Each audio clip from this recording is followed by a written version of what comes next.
There are moments in American politics when the carefully constructed facade cracks and the raw mechanics of power reveal themselves in all their stark, unsettling clarity.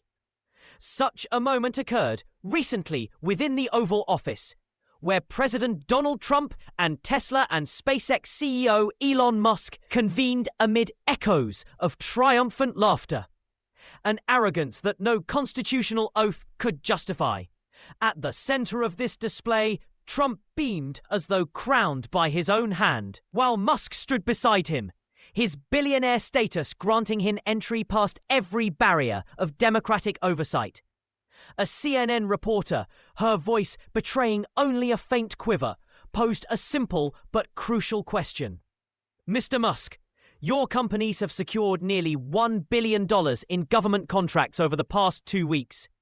Do you acknowledge any conflict of interest arising from your role within this administration? The room fell silent. Then Trump leaned forward, his grin spreading like a slow-acting toxin. Sweetheart, he drawled, mockery thick in his tone. Maybe you ought to cry somewhere else. Here, we don't do feelings, we do winning. A wave of laughter cascaded through the room. Staffers, aides, even security officers joined in, drowning out any notion of accountability. Musk, arms folded behind his back, surveyed the scene, embodying the very picture of casual conquest. We build, he said with an insouciant smirk, while the rest of you just whine.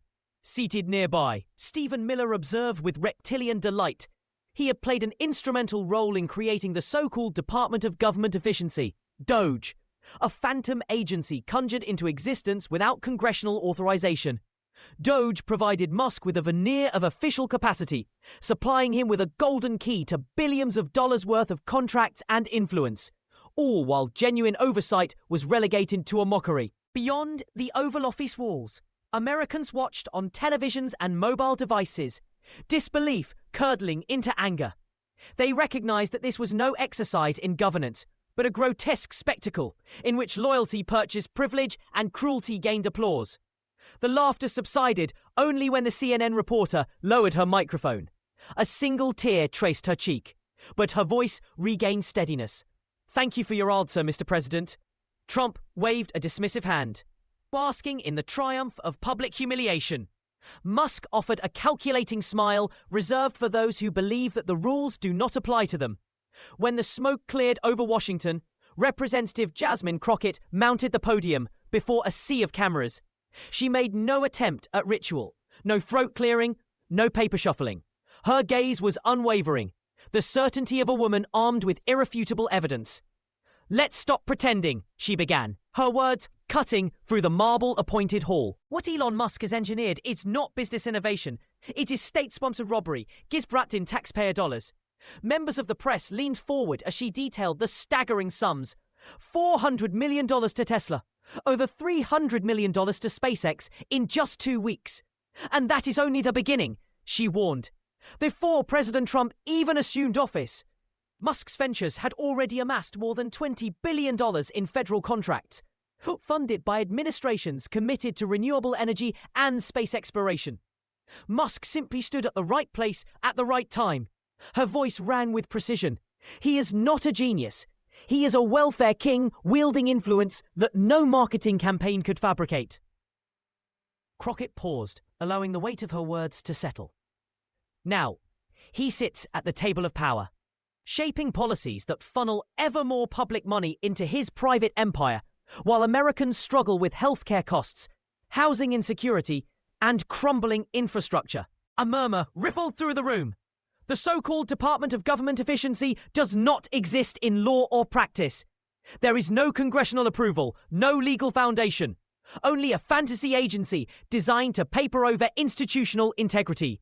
Her indictment ignited the public conscience.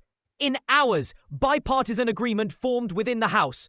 The Oversight Committee issued an emergency summons. Elon Musk, Donald Trump, and Stephen Miller were commanded to appear and explain the chaos they had wrought. Behind closed doors, the committee room transformed into a fortified war room. Metal detectors were reinforced. Staffers raced like battlefield runners. And legal aides stacked dossier after dossier like ammunition. At the helm sat Chairman Thompson, a man of unyielding resolve. "Let me be very clear," he declared, his voice a measured thunder. "We will not allow a secret agency to hijack the governance of this nation beyond the bounds of law and constitution." Within the hour, the summons were public. Headlines flashed across networks. Musk, Trump, Miller ordered to testify in Doge scandal. Musk's publicist issued vague denials. Trump denounced the inquiry as a total witch hunt, proclaiming that Musk had saved America rather than stolen from it. Miller retreated into executive privilege rhetoric, draping unlawful conduct in academic jargon. But Congress would not cede. Jasmine Crockett and her team assembled exhaustive timelines. Contract, records, and testimony requests, every transaction, every nod, every handshake catalogued. As preparations reached their climax, Thompson pronounced, "We expect full cooperation. The American people deserve answers." On the day of the hearing, the committee room throbbed with anticipation. Reporters packed the aisles. Spectators clutched phones. Elon Musk slouched in his chair, awaiting questions like a guest expecting room service. Chairman Thompson banged his gavel. "We convene to examine allegations of unlawful influence, abuse of office, and manipulation of public funds. The American people deserve the truth." Musk opened with defiance. "If the government chooses to award my company's contracts, who am I to question their judgment? When excellence exists, it earns rewards." His tone dripped with bravado, treating congressional oversight as a quaint interruption to natural law. Trump interjected, booming that Musk was the reason we're winning the space race again. Miller defended Doge as a voluntary advisory body, essential for innovation during national exigencies. Jasmine Crockett rose. Her manner was calm, her gaze unflinching. She addressed Musk directly. Within 48 hours of Doge meetings, defense procurement recommendations shifted, awarding $316 million to SpaceX, even when competing bids offered lower costs and stronger deliverables. Coincidence or coordination? Musk attempted to deflect. "I didn't personally negotiate Contra." Crockett's voice was steel. "You may not have signed the checks, but you reap the rewards." Trump fumed. Miller tried to interject but was silenced by Crockett's raised finger. Turning to Tesla, Crockett detailed the $400 million federal loan guarantee extension, granted without public bidding, just days after Doge's inception. "This is not innovation, Mr. Musk. It is favoritism packaged as progress." The room quivered at her precision. Trump erupted, denouncing the hearing as an attack on success. Crockett replied with surgical clarity. "Patriotism doesn't require a profit margin." As the tension peaked, Pam Bondi, former Florida Attorney General, answered the summons. She defended Doge's intentions, streamlining efficiency, not circumventing oversight. Crockett listened, knife poised, then pierced Bondi's claims. "If there is confusion, it is not innocent. It is manipulation. The American people deserve leadership that looks like them and answers to them. Not billionaires crafting phantom agencies for personal gain." Bondi faltered, dug between loyalty and logic. She vowed transparency in future operations, a concession that felt more like a eulogy for Doge than a compromise. Chairman Thompson called order and resumed questioning. Crockett made her final incision. "Evidence shows procurement recommendations reversed course immediately after Doge sessions, even when lower-cost bids existed. Contracts flowed to Musk's companies. Influence needs no signature to infect an institution." Musk's composure cracked. Trump banged his fist, lambasting the hearing as a witch hunt. Crockett stood unbowed. "Innovation built on unchecked public funds is not innovation. It is plunder." The word shattered the chamber. Cameras zoomed, social media buzzed, news tickers exploded. By the hearing's end, the fortress of slogans and swagger lay in ruins. Even conservative networks struggled to spin the spectacle into anything but disaster. Polls showed 68% of independent voters demanding a full investigation, with 27% of Republicans in agreement. Capitol Hill moved in rare unity to fast-track oversight. The next day, at a press conference, Representative Crockett addressed a sea of microphones.